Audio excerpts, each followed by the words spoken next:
সম্মানিত হাজিরিন, আল্লাহ পাক রব্বুল আলামিনের অসংখ্য অগণিত শুকরিয়া, যে মওলা পাক আমাদেরকে রমজানুল মুবারকের প্রথম জুমার নামাজ আদায় করার জন্য তার ঘরে এসে কাতার বন্দী হয়ে বসবার তৌফিক দান করেছেন। অতএব সকলেই দিন থেকে কালিমাত শুকর বলুন আলহামদুলিল্লাহ। সম্মানিত হাজিরিন, সেই সাথে আল্লাহ পাক রব্বুল আলামিনের দরবারে আরো লক্ষ কোটি গুণ শুকর এবং সুজুদ, যেই মওলা পাক গত জুমা থেকে আজকের জুমা পর্যন্ত আমাদেরকে সুস্থ রেখেছেন, আমাদের নেক হায়াতকে বাড়িয়ে দিয়েছেন, এর জন্য আবার বলি আলহামদুলিল্লাহ। মুহতারাম হাজিরিন, আল্লাহ পাক রব্বুল আলামিন মানব জাতির হেদায়েতের জন্য অসংখ্য নবী এবং রাসূল আল্লাহ তাআলা দুনিয়াতে পাঠিয়েছেন,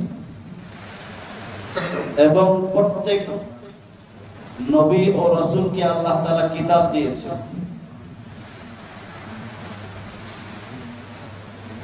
হয়তো কোন নবী নতুন কিতাব, কোন রাসূল নতুন কিতাব পেয়েছেন, অথবা পূর্ববর্তী নবী রাসূলের কিতাবের অনুসারী হয়ে ওই কিতাবের দাওয়াত দিয়েছে। প্রত্যেকের নিকটে কিতাব ছিল। সেই ধারাবাহিকতায় সর্বশেষ নবী এবং সর্বশ্রেষ্ঠ নবী ইমামুল আম্বিয়া মুহাম্মদুর রাসূলুল্লাহ সাল্লাল্লাহু আলাইহি ওয়াসাল্লামকে আল্লাহ তাআলা সর্বশ্রেষ্ঠ কিতাব কোরআনে কারীম আল্লাহ তাআলা দান করেছেন। বলেন সুবহানাল্লাহ।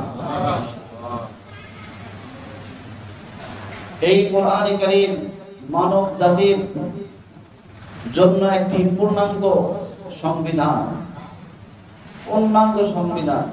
এই কোরআনের মধ্যে কোনো কিছু কমি নাই। পরিপূর্ণ একটা সংবিধান হলো মানব জাতির জন্য। মানব জাতির ব্যক্তি জীবন, মানব জাতির পারিবারিক জীবন, মানব জাতির সামাজিক জীবন, মানব জাতির রাষ্ট্রীয় জীবন, মানব জাতির আন্তর্জাতিক জীবন, সব বিষয়ের সমাধান এবং সংবিধান কোরআনে কারীমে আছে। বলেন সুবহানাল্লাহ। এজন্য উলামায়ে কেরাম দেখা যায় যখন কোরআনের উপর কথা বলেন, সমাজের, রাষ্ট্রের, আন্তর্জাতিক বিষয়ে কথা বললে কিছু মানুষ আছে তারা যখন রাজনীতি করেন, কোরআনে কি সব আছে, রাজনীতি কি আছে এখানে? কোরআনে আল্লাহ তাআলা সব বলে দিয়েছে। আরো তো কোরআনের অর্থ তারা বুঝে না। যদি কোরআনের অর্থ বুঝতো তাহলে আমাদেরকে কোরআনও তিলাওয়াত করতে দিত না। কারণ কোরআনের অর্থ বুঝতে যে আল্লাহ তো আমাকে সব উল্টা পাল্টা যা করি সব আল্লাহ তো বলে দিছে, আমাদেরকে কোরআনও পড়তে দিত না। তার অর্থ বুঝে না। এজন্য যখন কোরআনের তাফসীর হয়, উলামায়ে কেরাম কথা বলে, তখন বাধা দেয়, কারণ রাজনীতি খারাপ পেছাল পাইলে না। কোরআনেও রাজনীতি আছে। আমাদের নবী রাষ্ট্র পরিচালনা করেছেন না? আমাদের নবী মুহাম্মদুর রাসূলুল্লাহ সাল্লাল্লাহু আলাইহি ওয়াসাল্লাম রাষ্ট্র পরিচালনা করেছেন। সাহাবায়ে কেরামদের মধ্যে হযরত আবু বকর, হযরত ওমর, হযরত আলী, হযরত ওসমান ওনার রাষ্ট্র পরিচালনা করেছেন। ইসলামী হুকুমত প্রতিষ্ঠিত করেছেন। এগুলো কোরআন হাদিসে আছে, এগুলো আলোচনা আসবে, হওয়া দরকার। তো রমজানুল মুবারক হলো কোরআনে কারীম নাযিলের মাস। রমজান মুবারকে আল্লাহ তাআলা কোরআনে কারীম নাযিল করেছেন। এই মাসে কোরআনে কারীমের তেলাওয়াত বেশি হওয়া দরকার। রমজানুল মুবারক যেহেতু কোরআনে কারীম নাযিলের মাস, এজন্য আজকে জুমার বয়ান কোরআনে কারীমের উপর হবে।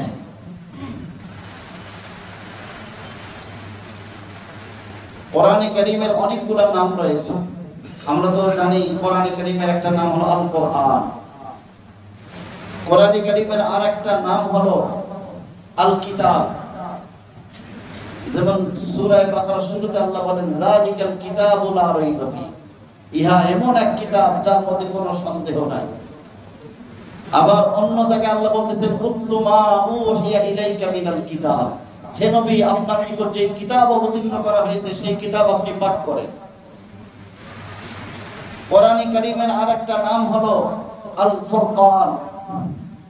হক এবং বাতিলের মাঝখানে পার্থক্যকারী। কোরআন বলে দিয়েছে কোনটা হক কোনটা না হক, কোনটা হক কোনটা বাতিল, কোনটা সত্য কোনটা মিথ্যা, কোনটা ভালো কোনটা মন্দ, কোরআনে কারীম বলে দিয়েছে। এজন্য কোরআনের আরেকটা নাম হলো আল ফুরকান।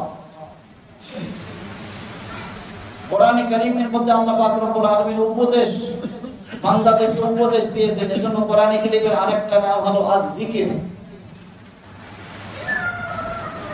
কোরআনে কারীমের আরেকটা নাম হলো তানজিল, তানজিলুম মির রাব্বিল আলামিন। মুহতারাম হাজিরিন, এরকম কোরআনে কারীমের অনেক নাম রয়েছে। প্রসিদ্ধ নাম হলো আল কোরআন। আমাদের নিকট প্রসিদ্ধ হলো আল কোরআন। এই কোরআন নামটা আল্লাহ বেশি ব্যবহার করেছেন। তো কোরআনকে যদি জিজ্ঞাসা করা হয় এই কোরআন কার কাছ থেকে অবতীর্ণ, এই কোরআন কার কাছ থেকে এসেছে? আল্লাহ পাক রব্বুল আলামিনের কাছ থেকে এসেছে। এজন্য কোরআনে কারীমের মধ্যে আল্লাহ ইরশাদ করেন, ওয়া ইন্নাহু লাতানজিলু রাব্বিল আলামিন। এই কোরআনে কারীম বিশ্ব জগতের প্রতিপালক, সারা দুনিয়ার প্রতিপালক, আসমানের প্রতিপালক, জমিনের প্রতিপালক, আরো যত গ্রহ আছে, নক্ষত্র আছে, আরো যত জগৎ আছে, সমস্ত জগতের প্রতিপালক আল্লাহ পাক রব্বুল আলামিনের পক্ষ থেকে কোরআনে কারীম অবতীর্ণ। ওয়া ইন্নাহু লাতানজিলু রাব্বিল আলামিন। কোরআনে কারীম কে নিয়ে এসেছে? কোরআনে কারীম কে নিয়ে এসেছে? জিবরিল আমিন। আল্লাহর পক্ষ থেকে দুনিয়াতে নবীদের কাছে নিয়ে আসছেন জিবরিল আমিন। নাযালা বিহির রূহুল আমিন। আল্লাহ বলেন এই কোরআন আমার কাছ থেকে নিয়ে মুহাম্মদ রাসূলুল্লাহর কাছে গেছে। আর রূহ, আমার রূহ মানে বলতে রূহুল আমিন, বিশ্বস্ত রূহ, মানে বিশ্বস্ত ফেরেশতা জিবরিল আমিন। জিবরিল আমিন যখন কোরআনে কারীমের এক একটা আয়াত দুনিয়াতে নিয়ে আসতেন, তখন হাজার হাজার ৬০ থেকে ৭০,০০০ ফেরেশতার একটা ব্যারিকেড থাকে। উনি এই কোরআনে কারীমের আয়াত নবী সাল্লাল্লাহু আলাইহি ওয়াসাল্লামের কাছে যখন নিয়ে আসতেন, বিশ্বস্ত ফেরেশতা জিবরিল আমিনের মাধ্যমে আল্লাহ পাক রব্বুল আলামিন কোরআনে কারীম নবীদের কাছে পাঠিয়েছেন, আমাদের কাছে পাঠিয়েছেন। এজন্য আল্লাহ বলেন নাযালা বিহির রূহুল আমিন। কোরআনে কারীম কোন ভাষায়? এটা কোরআনের মধ্যে আল্লাহ বলে দিয়েছেন বিলিসানিন আরাবিয়্যিন মুবিন। স্পষ্ট আরবি ভাষায়, সহজ সরল আরবি ভাষায় আল্লাহ তাআলা এই কোরআনে কারীম নাযিল করেছেন। যদি জিজ্ঞাসা করা হয় কোন রাতে কোরআনে কারীম অবতীর্ণ হয়েছে, কোরআনের মধ্যে এটারও উত্তর আছে।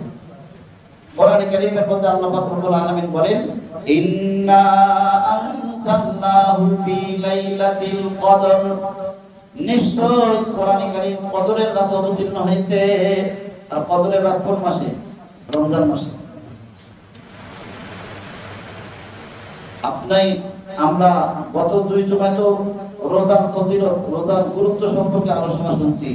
রোজা রাখলে কি ফজিলত, রমজান মাস কত রহমত আর বরকত। এই সমস্ত রহমত আর বরকতের মূল কারণ হলো কোরআন। বলেন, সমস্ত রহমত আর বরকতের মূল কারণ কি? কোরআন।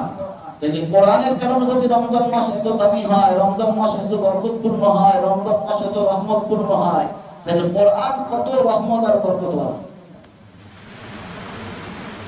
আমরা এত আয়োজন করি রমজান মাস, রমজান কত সম্মানী মাস। রমজান এত দামি হয়েছে কার কারণে?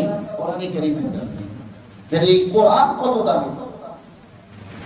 এজন্য আল্লাহ বলেন ইন্না আনজালনাহু ফি লাইলাতিল কদর।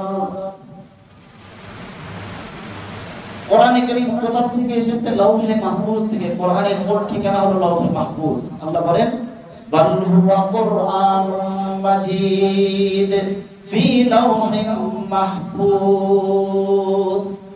এটা হলো সম্মানিত কোরআন, যেটা লাউহে মাহফুজের মধ্যে সংরক্ষিত রয়েছে।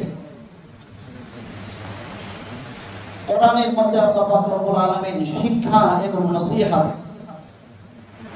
দিয়েছেন, এবং কোরআনে কারীম মুমিনদের জন্য শিফা, মুমিনদের জন্য ঔষধ। বলেন সুবহানাল্লাহ। মুমিনদের জন্য কি? শিফা, ঔষধ। আল্লাহ বলেন ইয়া আইয়ুহান নাস ক্বাদ জাআকুম মাউইযাতুম মির রাব্বিকুম ওয়া শিফাউন লিমা ফিস সুদুর ওয়া হুদাও ওয়া রাহমাতুন লিল মুমিনিন।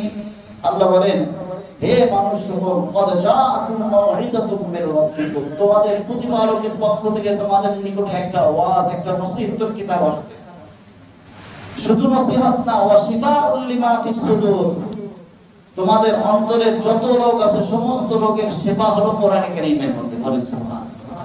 সমস্ত রোগের শিফা এটা কে বলতেছেন? আল্লাহ। ওয়া হুদাও ওয়া রাহমাতুন লিল মুমিনিন, এবং কোরআনে কারীম হেদায়েতকারী। কোরআন যে পড়বে, কোরআন যে বোঝার চেষ্টা করবে, কোরআন তাকে হেদায়েত দিবে। ওয়া রাহমাতুল লিল মুমিনিন, এবং কোরআন হলো মুমিনদের জন্য রহমত স্বরূপ। বলেন সুবহানাল্লাহ। কোরআন পড়নেওয়ালাদের সাথে আল্লাহর রহমত সব সময় থাকে। যে কোরআন সব সময় পড়তে থাকে, আল্লাহর রহমতের ফেরেশতা তার ঠোঁটের মধ্যে চুমা দিতে থাকে, তার কপালে চুমা দিতে থাকে। বলেন সুবহানাল্লাহ। অন্য আয়াতের মধ্যে আল্লাহ পাক রব্বুল আলামিন বলেন, ওয়া নুনাজ্জিলু মিনাল কুরআনি মা হুয়া শিফা।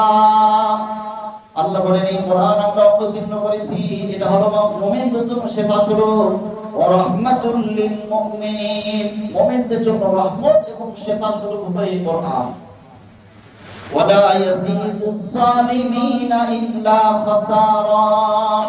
আর যারা জালেম, যারা কোরআন থেকে দূরে থাকে, যারা কোরআন অবজ্ঞা করে, কোরআন থেকে পাশ কাটিয়ে চলে, কোরআনের উপর আমল করে না, কোরআনকে মহব্বত করে না, তাদের শুধু ক্ষতি বৃদ্ধি পায়। এজন্য ভাই কোরআন পড়ার দরকার আছে কি আছে না? আজকে তো আমরা বহুত গাফেল, এত বোঝাই, এত বলি যে ভাই নামাজ সহি হওয়ার জন্য কোরআন আগে সহি দরকার, বুঝে না, বুঝেই না। শয়তান এমন ভাবে আমাদেরকে ধোঁকায় ফেলে রাখছে, আমরা কোরআন থেকে দূরে। वो जमाना मुअज़्ज़िज़ थे मुसलमान, तालीम कुरान होकर, ये जमाना ज़लीलो ख़ार हुआ मुसलमान, तारीक़ कुरान होकर। डॉक्टर इकबाल বলেন, সাহাবা ইকরামের যুগে সাহাবা ইকরাম কোরআনের উপর আমল করে, কোরআন কারীম তেলাওয়াত করে, তারা সম্মানী হয়েছে। আর বর্তমান যুগের মুসলমান কোরআন ছেড়ে দিয়ে তারা লাঞ্ছিত আর অপমানিত হয়েছে। আর এই কোরআন কারীম তেলাওয়াত করার নির্দেশ আল্লাহ তাআলা তার হাবিব মুহাম্মদুর রাসূলুল্লাহ সাল্লাল্লাহু আলাইহি ওয়াসাল্লামকেও দিয়েছে, নবীজিও কোরআন তেলাওয়াত করেন। আল্লাহ বলেন, উতলু মা উহিয়া ইলাইকা মিনাল কিতাব, ও আমার হাবিব, আপনার নিকট যে কিতাব ওহী হিসাবে অবতীর্ণ করা হয়েছে, এই কিতাব আপনি পাঠ করেন, তেলাওয়াত করেন। ওয়া আকিমিস সালাহ, এবং আপনি নামাজ কায়েম করেন। ইন্নাস সালাতা তানহা আনিল ফাহশাই ওয়াল মুনকার। এজন্য মুহতারাম হাজিরিন, এই দামি কোরআন কারীম তেলাওয়াতের ফজিলত অনেক বেশি। নবীজি সাল্লাল্লাহু আলাইহি ওয়াসাল্লাম হাদিসের মধ্যে বলেছেন, আন আলী ইবনে আবি তালিব রাদিয়াল্লাহু তাআলা আনহু قال قال رسول الله صلى الله عليه وسلم خيركم من تعلم القرآن وعلمه। নবীজি হযরত আলী ইবনে আবি তালিব থেকে বর্ণিত, নবীজি বলেন, তোমাদের মধ্যে শ্রেষ্ঠ ওই ব্যক্তি যে ব্যক্তি নিজে কোরআন পড়ে এবং অপরকে কোরআন শিক্ষা দেয়। মান তাআল্লামাল কোরআন ওয়া আল্লামা, যে অন্যকে কোরআন শিক্ষা দেয় এবং নিজে শিখে নিজে পড়ে, সে হলো শ্রেষ্ঠ মানুষ।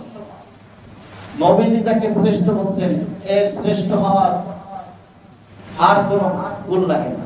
এই কোরআন কারীম শিক্ষা দেয় আর শিক্ষা করে। আমাদের মাদ্রাসাগুলোর মধ্যে যারা ওস্তাদ আছে, তারা নিজেও কোরআন শিখছে, নিজেও কোরআন পড়ে, ছাত্রদেরকে শেখায়। নবীজি বলছেন তারা শ্রেষ্ঠ মানুষ। দুনিয়ার সব মানুষ যদি হুজুরদেরকে গালি দেয় তাও লাভ নাই, নবীজি বলে গেছেন এরা হলো শ্রেষ্ঠ মানুষ। মানুষ হিসাবে এদের ত্রুটি থাকতে পারে, কিন্তু এরা যে আমল করে, যে কাজ করে, এই রাতের 3টার সময় উঠে নিজে কোরআন পড়ে, ছাত্রদেরকে কোরআন পড়াইতে থাকে। শুরু হয় শেষ রাতে, তোমরা তো ঘুমাও, তারা শেষ রাতে ওইটা একদম কোরআন শুরু করে, চলতেই থাকে সারাদিন। কোরআনের উপর মেহনত করে, হাদিসের উপর মেহনত করে, কোরআনের ব্যাখ্যার উপরে তারা মেহনত করে। তারা হলো দুনিয়ার মধ্যে শ্রেষ্ঠ মানুষ, এটা নবীজি বলে গিয়েছেন। খায়রুকুম মান তাআল্লামাল কুরআন ওয়া আল্লামা, তোমাদের মধ্যে শ্রেষ্ঠ মানুষ হলো যে নিজে কোরআন শিখে এবং অপরকে কোরআন শিক্ষা দেয়। কোরআন কারীম তেলাওয়াতকারী, যারা কোরআন কারীম তেলাওয়াত করে তারা আল্লাহর পরিবারের লোক। বলেন সুবহানাল্লাহ। عن أنس بن مالك رضي الله تعالى عنه قال قال رسول الله صلى الله عليه وسلم إن لله أهلين من الناس। হযরত আনাস ইবনে মালিক থেকে বর্ণিত, তিনি বলেন রাসূল করিম সাল্লাল্লাহু আলাইহি ওয়াসাল্লাম ইরশাদ করেছেন, নিশ্চয় লোকদের মধ্যে কিছু লোক আছে যারা আল্লাহর পরিবারের লোক। বলেন সুবহানাল্লাহ। قالوا يا رسول الله, সাহাবায়ে কেরাম বলেন, ইয়া রাসূলুল্লাহ, ও আল্লাহর রাসূল, মান হুম, তারা কারা আল্লাহর পরিবারের লোক? قال هم أهل القرآن وأهل الله وخاصته। নবীজি সাল্লাল্লাহু আলাইহি ওয়াসাল্লাম বলেন, হুম আহলুল কুরআন আহলুল্লাহ, কোরআন কারীম তেলাওয়াতকারীরা হলো কারীরাই আল্লাহ তাআলার পরিবারের লোক। যারা কোরআন কারীম তেলাওয়াত করে তারাই হলো আল্লাহর পরিবারের লোক। ওয়া খাসাতু, এবং আল্লাহর বিশেষ বান্দা। যারা কোরআন কারীম তেলাওয়াত করে তারাই আল্লাহর পরিবারের লোক এবং তারাই আল্লাহর বিশেষ বান্দা। রমজান হলো কোরআন কারীম নাজিলের মাস। কোরআন কারীম তেলাওয়াত করতে হবে কি হবে না? খুব দরকার। কোরআন কাল কিয়ামতের ময়দানে যারা কোরআন কারীম তেলাওয়াত করবে তাদের জন্য সুপারিশ করবে। عن أبي أمامة رضي الله تعالى عنه قال قال سمعت رسول الله صلى الله عليه وسلم يقول। হযরত আবু উমামা রাদিয়াল্লাহু তাআলা আনহু থেকে বর্ণিত, তিনি বলেন, আমি রাসূল করিম সাল্লাল্লাহু আলাইহি ওয়াসাল্লামকে বলতে শুনেছি, ইকরাউল কুরআন, ও আমার উম্মত, ও আমার সাহাবায়ে কিরাম, ও আমার উম্মত, তোমরা বেশি বেশি কোরআন কারীম তেলাওয়াত করো। ফাইন্নাহু ইয়াতি ইয়াউমাল কিয়ামাতি শাফিআন লিআসহাবিহি, কেননা কাল কিয়ামতের ময়দানে কোরআন কারীম তার তেলাওয়াতকারীদের জন্য সুপারিশকারী হবে। কাল কিয়ামতের ময়দানে তখন কেউ কোনো উপকারে আসবে না। আপনার পিতা আপনার কোনো উপকারে আসবে না। আপনার সন্তান, যেই সন্তানের জন্য বাড়ি গাড়ি যা আছে সব রেখে গেলেন, এই সন্তানও আপনার পরিচয় দিবে না। স্ত্রী, যার জন্য সারা জীবনের যৌবন শেষ করে দিলেন, সেই স্ত্রীও আপনার কোনো কাজে লাগবে না। এটা আমার কথা না, কোরআনের কথা। কিন্তু আল্লাহ বলতেছেন যে যেই কোরআন আপনি তেলাওয়াত করবেন, এই কোরআন কাল কিয়ামতের ময়দানে আপনার জন্য সুপারিশকারী হবে। বলেন সুবহানাল্লাহ। নবীজি বলেন, ফাইন্নাহু ইয়াতি ইয়াউমাল কিয়ামাতি শাফিআন লিআসহাবিহি, কোরআন কারীমের তেলাওয়াতকারীদের জন্য কোরআন কাল কিয়ামতের ময়দানে সুপারিশকারী হিসেবে আগমন করবে। সুবহানাল্লাহ। আল্লাহ কি বলবে, আল্লাহ সে দিনের বেলা রাতের বেলা আমাকে নিয়মিত তেলাওয়াত করেছে, রমজানুল মুবারকে আরো বেশি তেলাওয়াত করেছে, ও আল্লাহ আমি আপনার নিকটে আপনার কোরআন আমি আপনার নিকটে সুপারিশ করতেছি, তাকে আপনি মাফ করে দেন। সুবহানাল্লাহ। এজন্য এই কোরআন শিখতে হবে, নিয়মিত তেলাওয়াত করতে হবে। নিয়মিত তেলাওয়াত করা আমাদের জন্য অবশ্যই দরকার। রমজান মুবারক আসছে, রমজান হলো কোরআন কারীম নাজিলের মাস। এই কোরআন কারীম তেলাওয়াত করা অবশ্যই আমাদের জন্য দরকার। আর যারা কোরআন কারীম তেলাওয়াত করবে তাদের কোনো লস নাই, শুধু লাভ আর লাভ। আল্লাহ বলেন, ইন্নাল্লাযীনা ইয়াতলুনা কিতাবাল্লাহ ওয়া আকামুস সালাতা ওয়া আনফাকু মিম্মা রাযাকনাহুম সিররান ওয়া আলানিয়া ইয়ারজুনা তিজারাতান লান তাবুর। আল্লাহ বলেন, যারা তিনটা কাজ করবে। এক নম্বর, যারা ইয়াতলুনা কিতাবাল্লাহ, যারা আল্লাহর কিতাব তেলাওয়াত করবে, কোরআন কারীম তেলাওয়াত করবে, ওয়া আকামুস সালাত, নামাজ কায়েম করবে। তিন নম্বর, ওয়া আনফাকু মিম্মা রাযাকনাহুম সিররান ওয়া আলানিয়া, আমি তাকে যেই রিজিক দিয়েছি সেই রিজিক থেকে, আমি তাকে যেই মাল দিয়েছি সেই মাল থেকে সে গোপনে এবং প্রকাশ্যে, শুধু গোপনে দান করলে হবে না, কিছু দান প্রকাশ্যও করতে হবে। এজন্য আল্লাহ এই জায়গায় দোয়াটা করে দিয়েছে, গোপনে, যেখানে গোপনে করা দরকার সেখানে গোপনে, যেখানে প্রকাশ্যে করা দরকার সেখানে প্রকাশ্যে। সিররান ওয়া আলানিয়া, গোপনে এবং প্রকাশ্যে দান করে। এই তিনটা কাজ যারা করে, আল্লাহ বলেন, ইয়ারজুনা তিজারাতান লান তাবুর, তারা যে এই ব্যবসা করলো, এই ব্যবসা এমন এক ব্যবসা, এর মধ্যে কোনো ক্ষতি নাই, কোনো লস নাই, শুধু লাভ আর লাভ। বলেন সুবহানাল্লাহ। কোরআন কারীম তেলাওয়াত করা, নামাজ কায়েম করা আর গোপনে ও প্রকাশ্যে দান করলে শুধু লাভ আর লাভ। এই ব্যবসার মধ্যে কোনো ক্ষতি নাই, কোনো লস নাই। সুবহানাল্লাহ। আর কোরআনে কারীম দুই কারণে পড়া হয়। কয় কারণে পড়া হয়? দুই কারণে। আল্লাহ বলেন, এক নম্বর, কোরআনে কারীম যে তেলাওয়াত করবে আল্লাহ তাআলা তার পূর্ণ প্রতিদান দিবেন, পূর্ণ প্রতিদান, একটুও কম দেবেন না। দুই নম্বর, আল্লাহ তাআলা নিজের পক্ষ থেকে নিজের অনুগ্রহ আরো বাড়িয়ে দিবেন কোরআনে কারীম তেলাওয়াতকারীর উপর। সুবহানাল্লাহ। আল্লাহ বলেন, লিওয়াফিয়াহুম উজুরাহুম ওয়া ইয়াজিদাহুম মিন ফাদলি। কোরআনে কারীম তেলাওয়াত এজন্য করা হয় যাতে করে আল্লাহ তাআলা তার প্রতিদান তাদেরকে পূর্ণ করে দেন। ওয়া ইয়াজিদাহুম মিন ফাদলি, এবং নিজের অনুগ্রহে আল্লাহ তাআলা আরো তাদের মর্যাদা, তাদের সওয়াব, তাদের শান, তাদের মান আরো বাড়ায় দেন। বলেন সুবহানাল্লাহ। ইন্নাহু গফুরুন শাকুর, নিশ্চয়ই আল্লাহ তাআলা ক্ষমাশীল এবং বান্দার আমল গ্রহণকারী। এজন্য মুহতারাম হাজিরিন, কোরআনে কারীম তেলাওয়াতের বিকল্প নাই। কোরআন তেলাওয়াত করতে হবে। কোরআনের ছোট্ট একটা সূরা, ছোট্ট সূরা, এটাও যদি আপনি তেলাওয়াত করেন। একদিন জিবরিল আমিন নবীজিকে আয়েশা বলেন, ইয়া রাসূলুল্লাহ, ইয়া হাবিবাল্লাহ, আবু যর যাইতেছে চাদর মোড়া দিয়ে, আবু যর রাদিয়াল্লাহু তাআলা আনহু সামন দিয়ে যাইতেন, নবীজির সামন দিয়ে। নবীজি বলেন, ইয়া রাসূলুল্লাহ, ওই যে যাইতেছে লোকটা ছিলেন আবু যর। বলে নবীজি বলেন, জিবরিল তুমি কেমনে চেনো? বলে শুধু আমি চিনি না, আসমানে যত ফেরেশতা আছে সব ফেরেশতা আবু যরকে চেনে। বলেন সুবহানাল্লাহ। সব ফেরেশতা আবু যরকে চেনে। তো নবীজি বলেন কি কারণে? দুইটা কারণ। এক নম্বর হলো সে সূরা ইখলাসকে ভালোবাসে। বলেন সুবহানাল্লাহ। সূরা ইখলাস বেশি বেশি পড়ে। সূরা ইখলাসের মধ্যে আল্লাহ পাক রব্বুল আলামিনের পরিচয় আল্লাহ তুলে ধরেছে। এই সূরা ইখলাসকে সে মহব্বত করে বেশি বেশি পাঠ করে। আর দুই নম্বর হলো সে নিজেকে ছোট মনে করে। আমরা তো মনে করি না, আমি নিজেকে বড় মনে করলে আমি বড় হয়ে গেলাম। আর আবু যরের দুইটা গুণ, একটা হলো সূরা ইখলাসের মহব্বত, আর দুই নম্বর গুণ হলো এই সে নিজেকে ছোট মনে করে সবসময়। এই দুইটা গুণের কারণে আসমানের সমস্ত ফেরেশতারা তাকে মহব্বত করে। আল্লাহ তো মহব্বত করেন। আল্লাহ আসমানের সমস্ত ফেরেশতাদেরকে বলে দিয়েছেন, ও ফেরেশতারা, তোমরাও আবু যরকে মহব্বত করো। সুবহানাল্লাহ। তালিল কুরআন পছন্দ পেশে খোদা, রুরুল ইলমালা জরুব বাহারাস পেদা। যারা কোরআনে কারীম তেলাওয়াত করে তারা আল্লাহর প্রিয় পাত্র। জান্নাতের মধ্যে আল্লাহ তাআলা হুর আর গিলমান তাদেরকে দান করবেন। কল কুরআন খানি সবারো সায়ে হাবিব, হুর গিলমা তোরা বাশদ নসিব। শেখ সাদী রাহমাতুল্লাহ বলেন, ও ভাই, তুমি যদি সকাল সন্ধ্যা কোরআনে কারীম তেলাওয়াত করো তাহলে জান্নাতের মধ্যে হুর আর গিলমান দিয়ে আল্লাহ তাআলা তোমাকে আহ্বান করবে।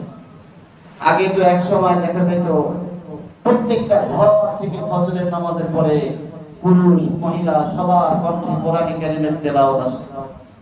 আর এখন ঘুমের নাক ডাকার আওয়াজ আসে। সারা রাত মোবাইল চালায় আর ফজরের সময় ঘুম নাক ডেকে ডেকে, কোনো কোরআনে কারীমের তেলাওয়াতের আওয়াজ নেই।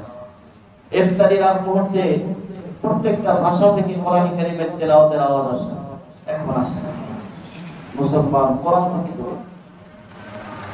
গল্পর আসানি সবারও যায় হাবিব, হুর গিলমা তোরা বাশদ নসিব।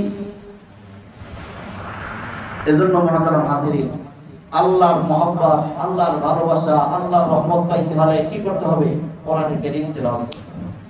নবীজি বলেন, আন ইবনে মাসউদ রাদিয়াল্লাহু তাআলা আনহুমা قال قال رسول الله صلى الله عليه وسلم من سره أن يحب الله ورسوله فليقرأ في المصحف। হযরত আব্দুল্লাহ ইবনে মাসউদ রাদিয়াল্লাহু তাআলা আনহুমা থেকে বর্ণিত, তিনি বলেন, যে ব্যক্তি চায়, আচ্ছা আমরা এখানে যারা আছি আমরা সবাই চাই না যে আল্লাহ এবং আল্লাহর রাসূল আমাদেরকে ভালোবাসুক? চাই না? আমরা সবাই চাই। আবার আমরাও চাই যে আমরাও আল্লাহ এবং আল্লাহর রাসূলকে ভালোবাসবো, আর আল্লাহ আল্লাহর রাসূল আমাদেরকে ভালোবাসবে। এটা সবাই চাই। তো নবীজি বলেন, মান সাল্লাহু আইয়ুহিব্বাল্লাহ ওয়া রাসূলহু, যে ব্যক্তি চায় সে আল্লাহ এবং আল্লাহর রাসূলকে ভালোবাসবে, অথবা আল্লাহ এবং আল্লাহর রাসূল তাকে ভালোবাসবে, ফালিয়াকরা ফিল মাসহাব, সে যেন কোরআনে কারীম তেলাওয়াত করে। সে যেন কোরআনে কারীম তেলাওয়াত করে। কোরআনে কারীম যারা বেশি বেশি তেলাওয়াত করে আল্লাহ তাকে মহব্বত করে, সেও আল্লাহকে মহব্বত করে। এজন্য তো আল্লাহর কালাম তেলাওয়াত করে।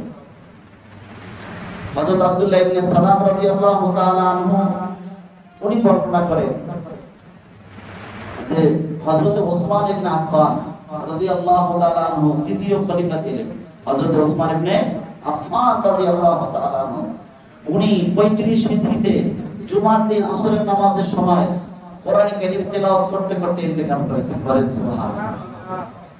এই যেদিন ইন্তেকাল করেছেন জুমার দিন, জুমার রাতে নবীজি সাল্লাল্লাহু আলাইহি ওয়াসাল্লাম হযরত ওসমানকে বলতেছেন, ওসমান তোমার কষ্ট হয়, তুমি যদি চাও তাহলে আগামীকাল ইফতারি তুমি আমি মুহাম্মদুর রাসূলুল্লাহর সাথে করবা, আর যদি চাও তাহলে তোমাকে সাহায্য করা হবে, তোমার যারা শত্রু তারা পরাস্ত হবে, তুমি বিজয় লাভ করবা, আর যদি চাও তুমি শহীদ হবা, আর আমি মুহাম্মদুর রাসূলুল্লাহর সাথে জান্নাতি দস্তরখানে আগামীকালের ইফতারিটা আমার সাথে করবা। হযরত ওসমান বলেন, ইয়া রাসূলুল্লাহ, ইয়া হাবিবাল্লাহ, আগামীকালের ইফতারিটা আমি আপনার সাথে জান্নাতে করতে চাই। পরের দিন হযরত ওসমান ইবনে আফফান রাদিয়াল্লাহু তাআলা ওনার বিবিকে স্বপ্নের কথা বলেন, ও আমার বিবি, মুহাম্মদুর রাসূলুল্লাহ সাল্লাল্লাহু আলাইহি ওয়াসাল্লাম আমাকে স্বপ্নে বলেছেন, ওসমান তুমি কি চাও তোমাকে সাহায্য করা হোক, নাকি চাও আগামীকাল ইফতারিটা আমি মুহাম্মদুর রাসূলুল্লাহর দস্তরখানে জান্নাতে একসাথে করবা? ও আমার বিবি, আমি তো মুহাম্মদুর রাসূলুল্লাহকে বলেছি আমি জান্নাতের দস্তরখানে আপনার সাথে ইফতারি করতে চাই। বিবি তো কান্না শুরু করে দিয়েছে, না এটা হবে না। আল্লাহু আকবার। বিবিকে বলছে, ও আমার বিবি, আমার সময় নাই, ইফতারির সময় হয়ে যাচ্ছে, একটু পরেই আমি শহীদ হয়ে যাব। ঠিকই দেখা গেছে জুমার দিন আসরের নামাজের পরে হযরত ওসমান রাদিয়াল্লাহু তাআলা আনহুকে শহীদ করা হয়েছে। উনি ওই সময় কোরআন কারীম তেলাওয়াত করতেছিলেন। বলেন সুবহানাল্লাহ। কোরআন কারীমের কোন আয়াতটা তেলাওয়াত করতেছিলেন? ইতিহাসের কিতাবের মধ্যে লেখে হযরত ওসমান রাদিয়াল্লাহু তাআলা আনহু যখন বলতেছিলেন, ফাসায়াকফিকাহুমুল্লাহ ওয়া হুয়াস সামিউল আলীম, আল্লাহ কোরআনের মধ্যে বলেন যে আল্লাহই তোমাদের জন্য যথেষ্ট, আল্লাহই সর্বশ্রোতা এবং সর্বজ্ঞ।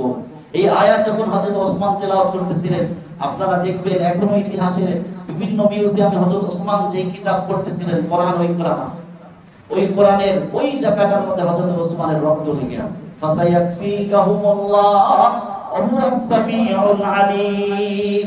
হযরত ওসমান রাদিয়াল্লাহু তাআলা আনহু কোরআন কারীম তেলাওয়াত করতে করতে দুনিয়া থেকে বিদায় নিয়েছে। কোরআনকে এত মহব্বত করতেন, কোরআন ছাড়েন না। আমাদের এক বুজুর্গ ছিলেন কারি আব্দুর রহমান রাহমাতুল্লাহি আলাইহি, পানিপথে ওনার বসবাস ছিল। 1217 হিজরিতে দুনিয়াতে আসছেন। তো উনি ওনার আব্বা ছিলেন কোরআনের কারীমের পাগল, উনিও কারি ছিলেন, কোরআন পড়তেন, কিন্তু বাপ মারা যাওয়ার পরে এখন সাংসারিক চাপ আসার কারণে পড়ালেখা বন্ধ কইরা শুধু শিকার করে বেড়াইতেন। তো ওনার মা এটা চাইতেন, ওনার মা বলতেন, বাবা রমজান মাস আসছে, একটু কোরআন তেলাওয়াত করো, তারাবির নামাজে একটু কোরআন কারীমের খতম করো। ওনার মা আল্লাহর কাছে কাঁদতেন যে আল্লাহ আমার ছেলের দিলটা আপনি কোরআনমুখী করে দেন। আল্লাহু আকবার। উনি রাতের বেলা স্বপ্ন দেখেন ওনার বাবা বলতেছেন, আব্দুর রহমান আসো, নিয়া একটা বাগানের দিকে যাইতেছে, যা দেখে যে এখানে মুহাম্মদুর রাসূলুল্লাহ সাল্লাল্লাহু আলাইহি ওয়াসাল্লাম বসা আছে। রাসূল করিম সাল্লাল্লাহু আলাইহি ওয়াসাল্লামকে বলতেছেন আব্দুর রহমানের বাবা, ইয়া রাসূলুল্লাহ, ইয়া হাবিবাল্লাহ, আব্দুর রহমানকে নিয়ে আসছি। রাসূল করিম সাল্লাল্লাহু আলাইহি ওয়াসাল্লাম আব্দুর রহমানকে নিয়ে নিজের সিনার মধ্যে জড়াইয়া একটা চাপ দিয়েছেন। পরের দিন থেকে আব্দুর রহমান দুনিয়াবি সব কাজ বাদ, শুধু কোরআন আর হাদিস আর কিতাব এগুলো নিয়ে ছিলেন। শুধু ইলম আর মারিফাত আল্লাহ তাআলা ওনার দিলের মধ্যে দিয়ে দিয়েছেন। উনি সারা জীবন কোরআন কারীম আর কোরআন কারীমের তাফসীর, কোরআন কারীমের ব্যাখ্যা, হাদিস এগুলো নিয়ে ছিলেন এবং এগুলোর খিদমতে কাটাই দিয়েছেন। বলেন সুবহানাল্লাহ। মুহতারাম হাজিরিন, রমজান মাস হলো কোরআন কারীমের নাজিলের মাস। এজন্য আমরা সকলেই চেষ্টা করব রমজানে যারা কোরআন তেলাওয়াত করতে পারি নিয়ত করে একটা করে খতম দেব। ঘরে মা বোনদেরকে কাজের বোঝা হালকা করে দিন। খালি মা বোনদেরকে সারাদিন রান্না বান্নার কাজে লাগায় না রাখায়, মা বোনদেরকে হালকা করে দেন যে আপনি একটু ইফতারি বাজার থেকে কিনে নিয়ে আসেন, ইফতারি বানানোর দরকার নেই, তুমি কোরআন পড়ো। রমজান মাস এটা কোরআনের মাস। এজন্য রমজানের অপর নাম হলো শাহরুল কোরআন। শাহরুল কোরআন, রমজানের অপর মাস হলো কোরআনের মাস। এজন্য আমরা সকলেই বেশি বেশি যেভাবে পারি সূরা ইখলাস পড়ি, সূরা ইখলাস পড়তে থাকি, সূরা ফালাক পড়ি, সূরা ফালাক পড়তে থাকি, সূরা নাস পড়তে থাকি, সূরা ফাতিহা পড়তে থাকি। যারা তেলাওয়াত করতে পারি তারা নিয়মিত তেলাওয়াত করি, যারা পারি না তারা শিক্ষা করার চেষ্টা করি।